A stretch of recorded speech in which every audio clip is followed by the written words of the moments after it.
Hello दोस्तों, आप सभी का स्वागत है अपने इस यूट्यूब चैनल पर। आज हम जानेंगे बौद्ध साहित्य के विषय में। तो एक नोटबुक एंड पेन अरेंज कर लीजिए। इस वीडियो को अंत तक देखते हुए नोट्स जरूर बनाने हैं और एक बार दोहराना जरूर है वीडियो के बाद में, ताकि ये सारी बातें आपको अच्छे से स्मरण हो जाएं। ये सभी बातें प्रश्नों के रूप में परीक्षाओं में हर किसी स्तर पर पूछी जाती रहती हैं। यदि आपके सामने कोई भी प्रश्न ऐसा आया तो उसका उत्तर देने में ना तो आप विलंब करेंगे ना ही चूकेंगे।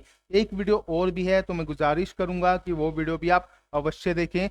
बौद्ध धर्म के ऊपर संपूर्ण जानकारी मैंने उपलब्ध करवाई है, प्रश्नों के रूप में भी, जानकारी के रूप में भी, फ्री ऑफ कॉस्ट अवेलेबल है। तो कार्ड में सिलेक्ट कर सकते हैं या फिर आप वीडियो के अंत में से सिलेक्ट कर सकते हैं। आइए बिना किसी देरी के इस वीडियो की शुरुआत करते हैं। जैसे मैंने बोला, बौद्ध साहित्य के विषय में जानेंगे। तो सबसे पहले तो आप इस चीज को स्मरण रखिए। सबसे पहला शब्द है त्रिपिटक।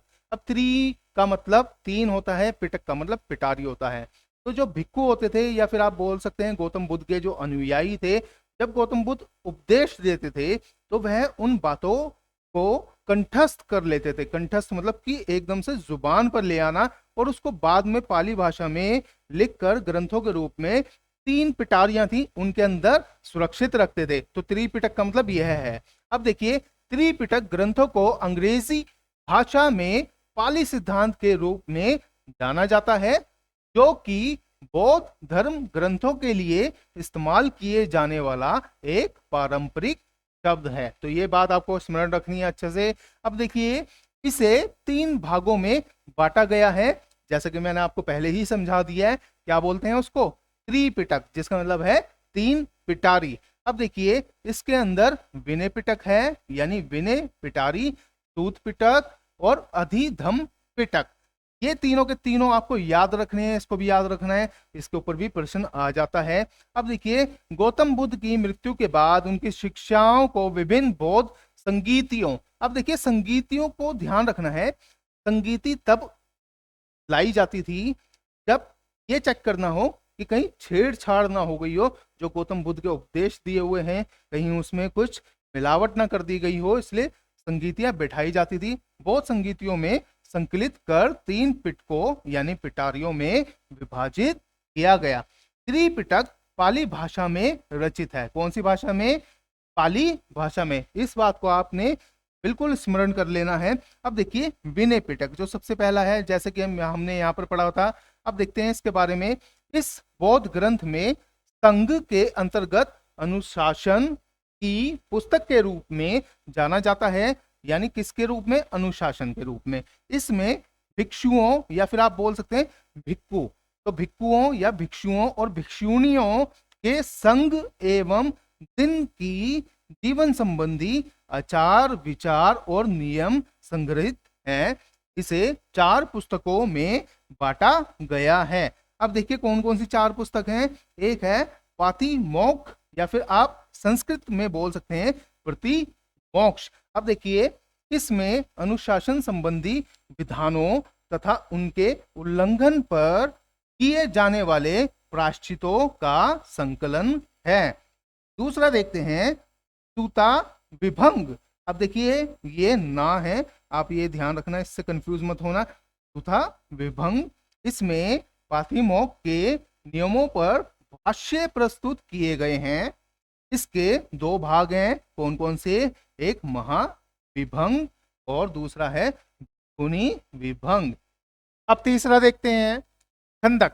अब ध्यान रखिए, खंदक, इसमें संघीय जीवन संबंधी विधि निषेधों का विस्तृत वर्णन है, जिसके महावग और चुलवग, ध्यान रखने हैं दोनों के दोनों शब्द आपको, महावग और चुलवग नामक दो भाग हैं।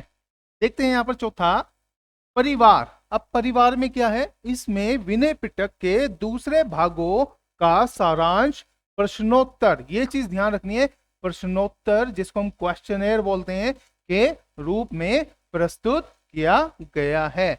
अब देखते हैं सूत पिटक। सूत का शाब्दिक अर्थ है धर्मोपदेश, यानी धर्म के ऊपर उपदेश देना, धर्मोपदेश कहलाता है। इसमें बौद्ध धर्म के सिद्धांत तथा उपदेशों का संग्रह है। इसमें 5 निकाय आते हैं, तो ये चीज ध्यान रखनी है। कितने आते हैं? 5 निकाय आते हैं। कौन कौन से हैं 5? पहला है दीघ निकाय, आप इसको दिग भी पढ़ सकते हैं या फिर दीघ भी बोल सकते हैं। दीघ निकाय मध्यम निकाय, संयुक्त निकाय, अंगुत्तर निकाय और खुद्दक निकाय। तो पांचों के पांचों आपको याद कर लेने हैं। आप देखते हैं यहाँ पर पॉइंट, प्रथम चार जिनमें सबसे पहले जो चार हैं यहां तक, इसको छोड़कर प्रथम चार में बुद्ध के उपदेश वार्तालाप रूप में दिए गए हैं और पांचवा पदात्मक है। यह पिटक सर्वाधिक बड़ा एवं श्रेष्ठ है। यह चीज आपको ध्यान रखनी है, यह पिटक सर्वाधिक बड़ा एवं श्रेष्ठ है। यहां पर देखिए, जातकों में बुद्ध के पूर्व जन्मों की 550, अब देखिए 550, इसको ध्यान कर लेना है, ये फ्रीक्वेंटली एग्जाम्स में आता जाता है क्वेश्चन। तो जातकों में बुद्ध के पूर्व जन्मों की 550 कहानियां, ये कहानियां काल्पनिक हैं, आपको ध्यान रखनी है। काल्पनिक कहानियां कविताओं के रूप में प्रस्तुत की गई हैं या रूप में हैं। खुद्दक निकाय में कई ग्रंथ आते हैं, जैसे खुद्दक पाठ, धम्मपद, इसको ध्यान रखना आपने, काफी इंपॉर्टेंट है ये। धम्मपद, धम्म का अर्थ ही धर्म होता है, जातक जैसा कि यहाँ पर लिखा हुआ है। फिर देखते हैं यहाँ पर उदान सूत निपात, फिर है विमान वस्तु, पंथ वस्तु एवं थेर गाथा आदि। यहाँ पर देखिए, अंगुत्तर निकाय में 2000 से अधिक संक्षिप्त कथनों का संग्रह है। तो ये चीज आपको ध्यान कर लेनी है, कितने हैं, 2000। इसी में 16 महाजनपदों का उल्लेख मिलता है। तो ये चीज काफी इंपॉर्टेंट है, आपको याद रखने वाली। फिर है मध्यम निकाय में छोटे उपदेशों का संग्रह है। दीघ निकाय में बुद्ध के लंबे उपदेशों का संग्रह है। इस ग्रंथ पर बुद्ध घोष, ये चीज ध्यान रखनी है आपको, बुद्ध घोष ने सुमंगला वासिनी एवं सामंत पासादिका, तो सामंत पासादिका नामक टीका लिखा है। तो दोनों टीके आप ध्यान रखें, और किसने लिखे थे, बुद्ध घोष ने।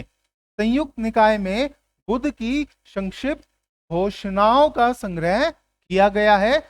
धर्म चक्र प्रवर्तन सबसे मेजर है, इसको ध्यान रखना है आपने। धर्म चक्र प्रवर्तन सूत्र इसी का अंग है। अब देखते हैं अभिधम्म पिटक। अभिधम्म पिटक संस्कृत में है, यह है प्रश्नोत्तर क्रम में है। इसमें बौद्ध मतों की दार्शनिक व्याख्या की गई है। बौद्ध परंपरा की ऐसी मान्यता है कि इस पिटक का संकलन अशोक के समय में संपन्न तृतीय, यहां पर ध्यान रखना है, तृतीय संगीति में मोगलीपुत्र तिस ने किया था। तो मोगलीपुत्र तिसा लिखा हो या फिर तिस, बात एक ही है। यहां पर देखिए, इसमें 7 ग्रंथ सम्मिलित हैं। कौन कौन से हैं 7? पहला है धम्म संगीणी, फिर है विभंग, धातु कथा, पुगल पंचती, कथावत्तु, यमक और पट्ठानम। अब देखिए यहां पर इन्हें सप्तकरण कहा जाता है। तो ये चीज ध्यान रखना है, इन 7 को क्या कहा जाता है, सप्तकरण।